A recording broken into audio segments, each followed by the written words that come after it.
I'm Sam, and this is Cooking Cuban.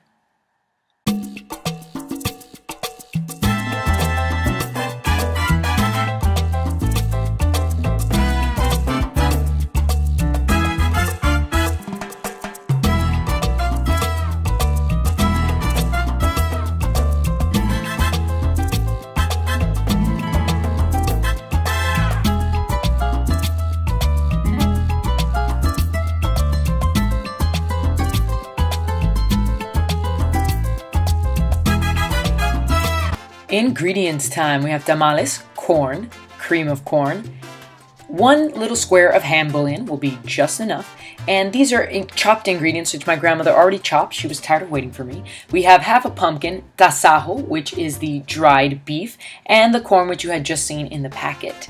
Now you're about to see some superimposed elements on my grandmother's counter, because she also chopped it up before I got there. These are the superimposed elements. Some pork chops, some white cabbage, and some corn on the cob. We need those as well. Garlic, red pepper, onion, chorizo. There it all is. Oh, and some sofrito. Can't forget that. That stuff is amazing.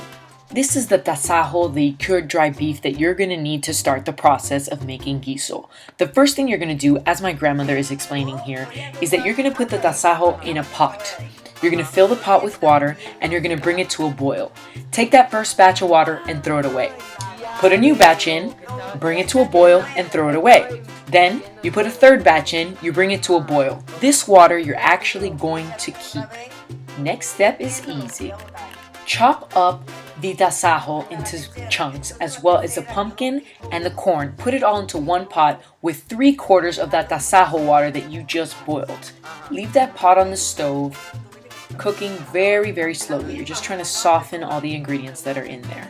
Entonces esa agüita, la última, ya no tiene mucha sal, es esta que empecé a echarle para que coja el gustico al tasajo. Here it is, 3/4 of the tasajo boiled water, an actual chunks of tasajo, actual chunks of pumpkin, and that canned corn or bagged corn, whatever you prefer. Next step, take the superimposed ingredients, real ingredients actually, pork chops, cabbage, and corn on the cob, chop it all up, put it into the pressure cooker with the remaining tasajo water, cover the ingredients with regular water, add ham bouillon, and put it in the cooker for 10 minutes. When it's done, looks like this. Echaste todo adentro de la olla de presión y ya. Le di 10 minutos. Ah, ok. Ya, eso es lo único que tiene ahí. Mira la carne ahí. Now that you've been slowly boiling the pumpkin tasajo corn mixture and your cabbage, pork chops, ham bouillon, tasajo mixture has come out of the pressure cooker, my grandmother's combining it, as you can see. So you really need a big ass pot, not gonna lie, in order to put all these ingredients in there.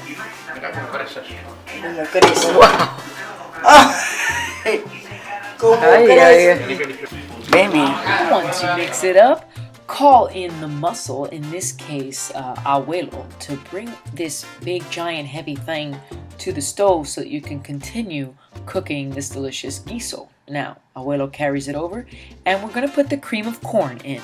Mira tú, qué lleno. Qué bueno. Ahí no lo puedo cortar. Ahora se le echa la crema de maíz, porque esto es lo que va a cuajar. That's my grandmother adding the cream of corn. That really is what thickens this up as you like simmer the guiso. We added the tamales as well. My grandmother was too quick, so I couldn't catch it. Tú no me tomaste. ¿Ya salió todo? Ay, qué mala. Ahora hay que esperar que esté blandito bien la calabaza. Now that we've added most of the ingredients to the guiso, we're really waiting for the pumpkin to soften and everything to really catch the flavor. As we're doing this, we are going to put it on high until the guiso gets to a rolling boil. When it gets to a rolling boil, voila, you're going to want to lower it and simmer it on low so those flavors really mix up. As the guiso is in there all getting yummy and delicious, you're going to make the last step, which is the sazon. First, you chop an entire onion up. Look at my grandma's cutting skills. They are amazing. Doesn't it look like the cooking channel? Dice it all up, put it into a pan where you're gonna saute it along with some other ingredients. Put some oil in there. Always get the onions going because we really want them soft and translucent. Once the onions are in there, put them on high and start simmering those suckers up. Pues se vaya sofriendo la cebolla. Eso se ve bonito también. Sí. Redondito así. As those onions are frying, you're going to chop up the chorizo. Qué rico, ¿eh? Yo me lo como más rica ahí. A mí me gusta más en crudo. El cocinado allí. Like my grandma says, chorizo is delicious, so taste test it before it goes into the pan with the onions. Then it's going to start stir frying in there, sauteing with the onions, and you're going to start to chop a whole head of garlic. Yes, you're using all of the garlic. Pero espérate, que me tengo que usar otro cuchillo porque uno solo no se usa. Uno solo no es suficiente. Porque este es de la cabecita, ¿ves? ¿Viste? Mira. Yeah. Esto me llama. Now that garlic has been peeled, chop it up because it is going to go into the sofrito along with the onions and chorizo. Right here, we have the onions and chorizo. Now we will add the sofrito seasoning, which remember could always be replaced by sauteed onions, red and green pepper, garlic, and a dash of lime. Put that in there and start to really saute it. Now, these are the roasted red peppers my grandma put in. She's chopping it up so it really blends in there, and let that simmer for a little while so the flavors really mix up. As you can see, the guiso has really thickened up since it's been simmering on low.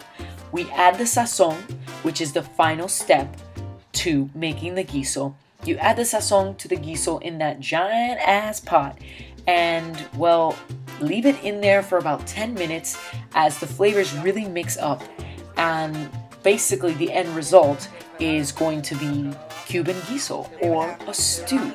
Cuban stew. My grandmother says the secret is to make sure the pumpkin is soft, and it is, so it is ready to serve. Espérate que voy a ver a ver si encuentro la chuleta y hacerme pendiente. Tasajo, todo el que vea por el camino, mira si lo ve. No, porque va a quedar feo el plato. Tú te quedas tranquilo ahí hasta que... Y dos para mí. It's a little hot. Bueno, ¡Ay, te has comido guiso! Mira, se está grabando. está un poco caliente. But it's really delicious. It's like a stew, I guess. It's called in English. Lots of different meats in there. Corn. It's thick. It's kind of creamy. It's just really yummy, and yeah, it has a nice little sazon flavor to it because we made the sazon, you know, with the whole sofrito. Mwah, delicious. Great if you're like sick. It has a lot of nutrients. Anyway, I'm gonna keep enjoying my meal now. I hope you guys enjoyed this episode of Cooking Cuban.